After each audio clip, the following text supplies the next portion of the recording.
Life is a game, ये चीज़ हमने कई बार सुनी है, कई बार बोली है, बट आज इस एपिसोड में हम समझेंगे कि अगर लाइफ एक गेम है, हम इस गेम को कैसे जीत सकते हैं ना। इस गेम को जीतने का मतलब क्या है? जो भी हमारे पास आज रिसोर्सेज अवेलेबल हैं, उससे हम वो लाइफ बना पाए जो हम सोचते हैं कि हमारी लाइफ ऐसी होनी चाहिए। वो है लाइफ में जीतने का मतलब। सो कैसे जीत सकते हैं, स्टार्ट करते हैं पॉइंट नंबर 1 से। हमें हमेशा आगे की तरफ देखना है, पीछे नहीं देखना। इसका क्या मतलब है? जो भी हमने पास्ट में चीज़ें अचीव की या जो भी मिस्टेक्स की, उन्हीं में अटके नहीं रहना। हमें ये देखना है कि आगे हम क्या बेटर कर सकते हैं। जैसे कई लोग क्या करते हैं, पास्ट में अगर उन्होंने कुछ अचीवमेंट हासिल की, वो सेटिस्फाई हो जाते हैं कि बस हो गया, मेरा इतना ही था बस, और मुझे कुछ नहीं करना, अच्छा ही तो चल रहा है।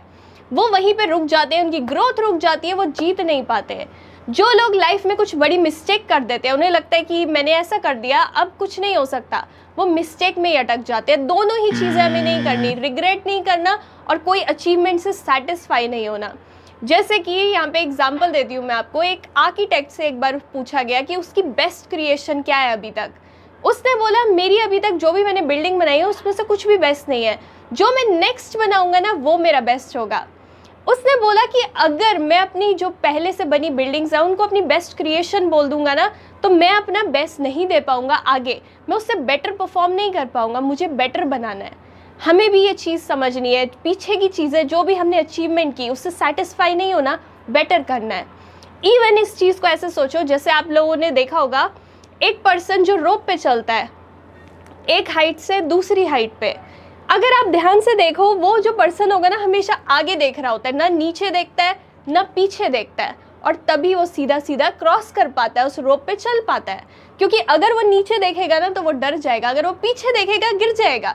हमें भी सेम चीज़ करनी है, नीचे और पीछे नहीं, सिर्फ सामने की तरफ देखना है। नाउ नेक्स्ट बात करते हैं लिमिटिंग बिलीव्स की। अगर हमें इस गेम में जीतना है ना, हमें अपने लिमिटिंग बिलीव्स को चेंज करना होगा। जैसे कि एक एग्जांपल देती हूँ, अगर किसी गर्ल को किसी लड़के ने चीट किया, वो बोले सारे लड़के चीटर्स होते हैं, वो लिमिटिंग बिलीफ है। वो आपका सच है बट वो एक्चुअल में सच नहीं है।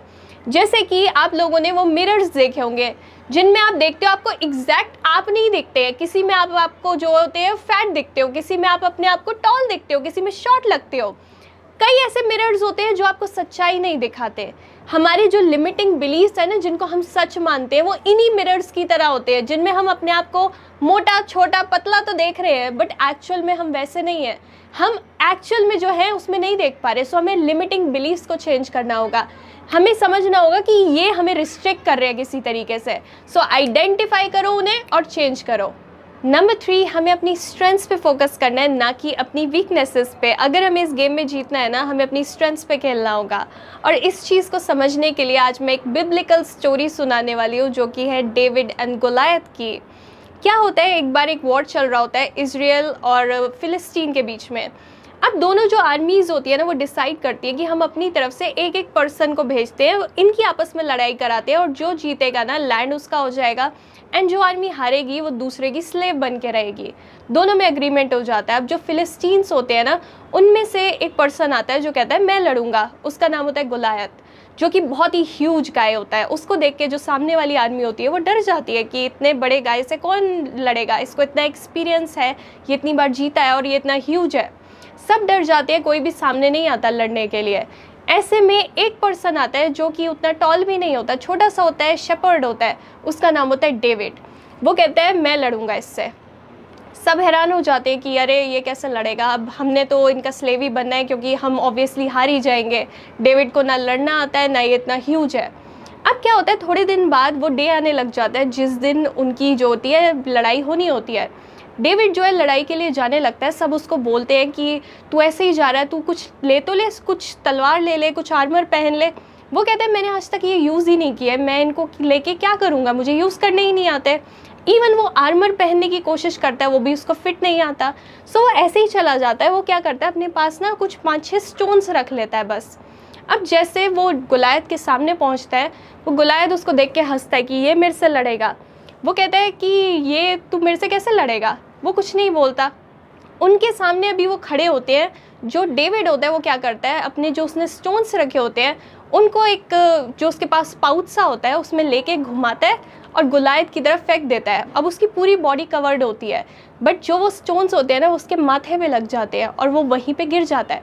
जैसे ही वो गिरता है, जो डेविड होता है वो उसकी जो तलवार होती है गोलायत की, वो उसी से उसका सर काट देता है और वो एक वॉर जो होता है जीत जाता है, जबकि वो इतना ह्यूज भी नहीं होता।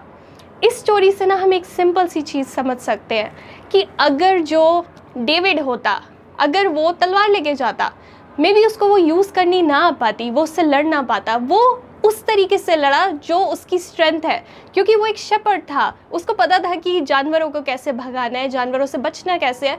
सो उसने सेम चीज़ यूज़ की, उसने अपनी स्ट्रेंथ पे खेला। उसने ये नहीं सोचा कि वो ये कर रहा है तो मुझे भी ये करना है।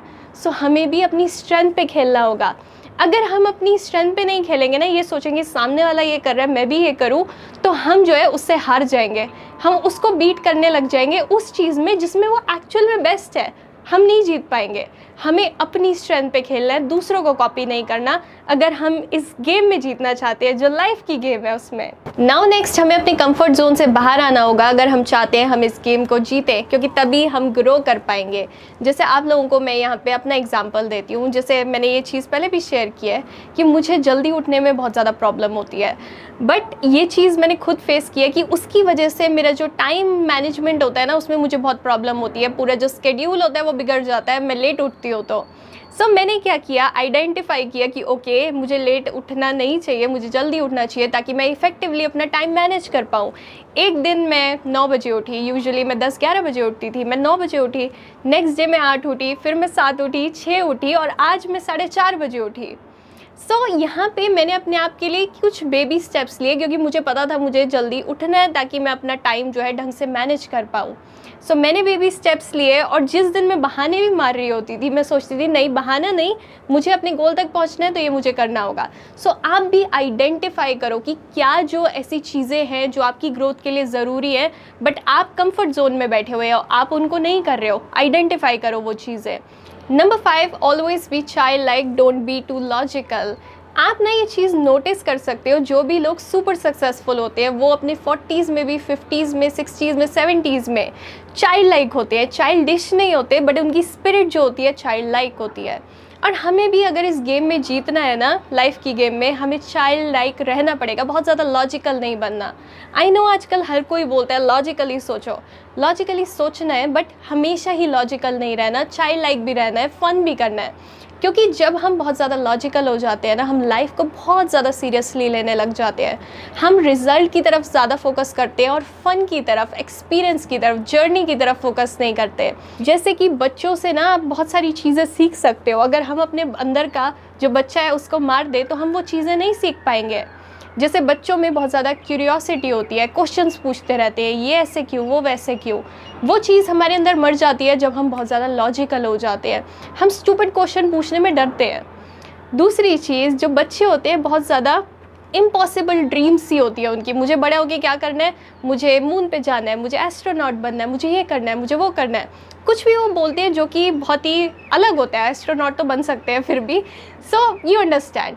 बट हम क्या होता है, बहुत लॉजिकली सोचते हैं, ये बहुत बड़ी ड्रीम है, ये नहीं हो पाएगी, ये कैसे हो सकता है, मेरे पास इतने रिसोर्सेज ही नहीं है। नहीं, हमें इम्पॉसिबल ड्रीम्स सोचनी है, उनको सोचना है कि हाँ ये हो सकता है, वो छोड़ना नहीं है। और ये तब हो पाएगा जब हम अपने अंदर का जो चाइल्ड है ना उसको मरने नहीं देंगे। Number 6, reading is your competitive advantage. ज़्यादातर लोग जो स्कूल से पास आउट हो जाते हैं, कॉलेज से पास आउट हो जाते हैं, वो वापस से बुक्स को नहीं पढ़ते। अगर आप जो है रीडिंग करते हो, बुक्स पढ़ते हो, तो ये आपको एक एडवांटेज मिलता है। आपके पास वो नॉलेज हो सकती है जो उनके पास नहीं है, आप उनसे ऑटोमेटिकली आगे निकल जाओगे। जस्ट इमेजिन करो कि अगर किसी पर्सन ने अपनी पूरी लाइफ जो है उसका एक्सपीरियंस एक बुक में डाला, आप उसकी पूरी लाइफ का 70-80 जो उसने साल जिए उसका एक्सपीरियंस 4 दिन में अपने माइंड में डाउनलोड कर सकते हो। वो सारी इन्फॉर्मेशन, वो सारी नॉलेज, वो सारी विजडम आपके पास हो सकती है। कितनी अमेजिंग चीज़ है ये। आप कितने लोगों को पढ़ते हो, कितने लोगों से सीखते हो, उससे जो है आपको काफ़ी तरीके से सोचना आता है, आप जो है बेटर डिसीजंस ले पाते हो। सो हमें बुक्स पढ़ना स्टार्ट करना है। नंबर 7, हमें इस गेम को जीतने के लिए थोड़ा सा पेशेंट रहना होगा। जैसे आप लोगों ने ये कोट भी सुना होगा, the day you plant the seed is not the day you eat the fruit. So हमें पेशेंट रहना है, सीखते रहना है, ग्रो करते रहना है। जो लोग गिव अप कर देते हैं ना अपनी ड्रीम्स पे, उनके लिए जीना बहुत ज़्यादा मुश्किल होता है, पेनफुल होता है उनके लिए। सो हमें पेन सहना है, गिव अप करने का नहीं, पेशेंस का, हार्ड वर्क का। ये पेन जो होगा ना, ये पेन अलग तरीके का होता है। जो गिव अप करने वाला पेन होता है वो बहुत ज़्यादा अलग तरीके का होता है। सो हमें ये सहना है, वो नहीं। एंड लास्ट चीज़ मैं आपको बोलना चाहती हूँ, जो भी अभी तक मैंने चीज़ें बोली है वो तभी हो पाएंगी जब आप अपने अंदर बिलीव करोगे, जब आप सेल्फ डाउट करना छोड़ोगे। और इसके लिए अब आप देख सकते हो मेरा next episode, stop doubting yourself, and I will see you there.